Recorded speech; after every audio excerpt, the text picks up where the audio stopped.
प्रिय व्यूअर्स, यह Sanskriti IAS YouTube channel का PT think and solve programme है। इस प्रोग्राम के अंतर्गत प्रत्येक दिन यूपीएससी और स्टेट पीसीएस से संबंधित 5 प्रश्न व्याख्या सहित उत्तर के साथ दिए जाएंगे। हमें आशा है कि यह प्रोग्राम आपकी तैयारी में मददगार साबित। तो चलिए शुरू करते हैं आज के अपने प्रश्न को।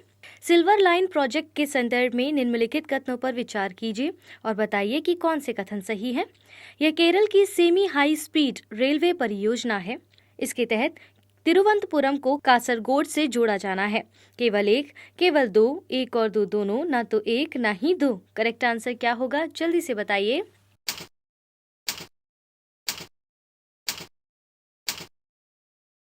Option C. आइए व्याख्या से इसको थोड़ा और समझने की कोशिश करते हैं। सिल्वर लाइन परियोजना केरल की अत्यंत महत्वपूर्ण सेमी हाई स्पीड रेलवे परियोजना है। इस परियोजना का वित्तीय कमी तथा पर्यावरणीय और सामाजिक प्रभाव को लेकर एक बड़े वर्ग द्वारा विरोध किया जा रहा है।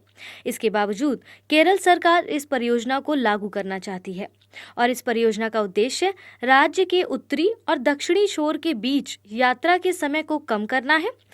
इसके तहत केरल के दक्षिण में स्थित तिरुवनंतपुरम को राज्य की उत्तरी सीमा पर स्थित कासरगोड से जोड़ना भी है और इसीलिए करेक्ट आंसर क्या था, ऑप्शन सी। आइए दूसरे प्रश्न की ओर बढ़ते हैं।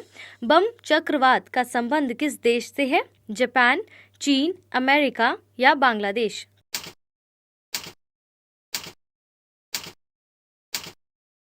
करेक्ट आंसर क्या होगा, ऑप्शन सी।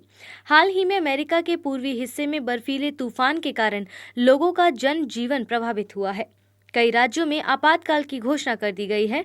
विशेषज्ञों के अनुसार ऐसा भीषण तूफान कई बरसों बाद यहां आया है। राष्ट्रीय मौसम सेवा ने इसे बम चक्रवात का नाम दिया है। यह चक्रवात एक तीव्र मध्य अक्षांशीय चक्रवात है। इसके केंद्र में निम्न वायुदाब होता है तथा इस दौरान बर्फीले तूफान, तेज आंधी और भारी वर्षा के साथ साथ अन्य हानिकारक स्थितियां भी उत्पन्न हो सकती हैं और इसीलिए विकल्प सी इसका करेक्ट आंसर होगा। तीसरा प्रश्न है, पेगासस के संदर्भ में निम्नलिखित कथनों पर विचार कीजिए और बताइए कि कौन सा कथन सही है। यह रूस द्वारा विकसित एक मालवेयर है तथा इसके माध्यम से उपकरणों तक पहुंच प्राप्त कर लोगों की निजी जानकारियों तक पहुंच प्राप्त की जाती है। केवल एक, केवल दो, एक और दो दोनों, ना तो एक ना ही दो।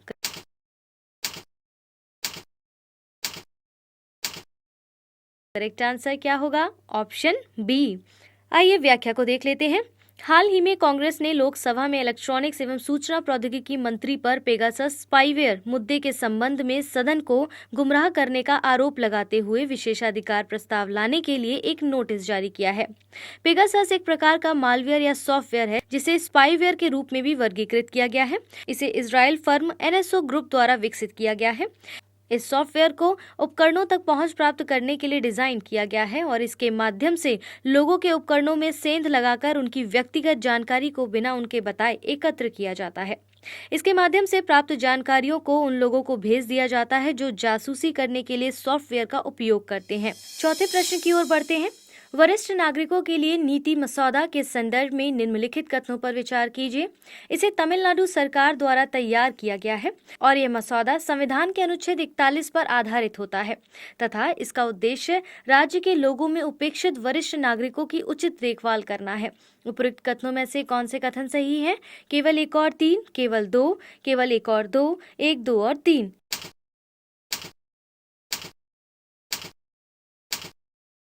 करेक्ट आंसर क्या होगा, ऑप्शन डी। आइए व्याख्या से इसको समझते हैं। हाल ही में तमिलनाडु सरकार ने वरिष्ठ नागरिकों के लिए नीति का मसौदा यानी कि draft policy for senior citizens तैयार किया है। यह मसौदा संविधान के अनुच्छेद 41 पर आधारित होता है। इसके तहत क्या है, बेरोजगारी, वृद्धावस्था, बीमारी आदि मामलों में काम, शिक्षा और सार्वजनिक सहायता पाने का अधिकार इसमें सुरक्षित रहता है। इस मसौदे को लाने का उद्देश्य राज्य की जीवन प्रत्याशा में वृद्धि के साथ ही राज्य में वरिष्ठ नागरिकों के परित्याग की समस्या बढ़ती जा रही है। यह रिपोर्ट के अनुसार पिछले वर्ष तमिलनाडु में 13.6% वरिष्ठ नागरिक हैं। केरल के बाद भारत में वरिष्ठ नागरिकों की दूसरी सबसे बड़ी संख्या तमिलनाडु में है, जो संभवतः वर्ष 2031 तक बढ़कर 18.2% हो जाएगी और इसीलिए इसका करेक्ट आंसर क्या था, ऑप्शन डी। आइए अंतिम प्रश्न को ध्यान से देखिएगा।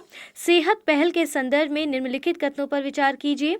इस पहल को वर्ष 2021 में शुरू किया गया था। यह सेना की टेली कंसल्टेशन सेवा है जिसे सैन्य कर्मियों और उनके परिवारों के लिए प्रारंभ किया गया है। उपरोक्त कथनों में से कौन से कथन सही होंगे? केवल एक, केवल दो, एक और दो दोनों, ना तो एक ना ही दो।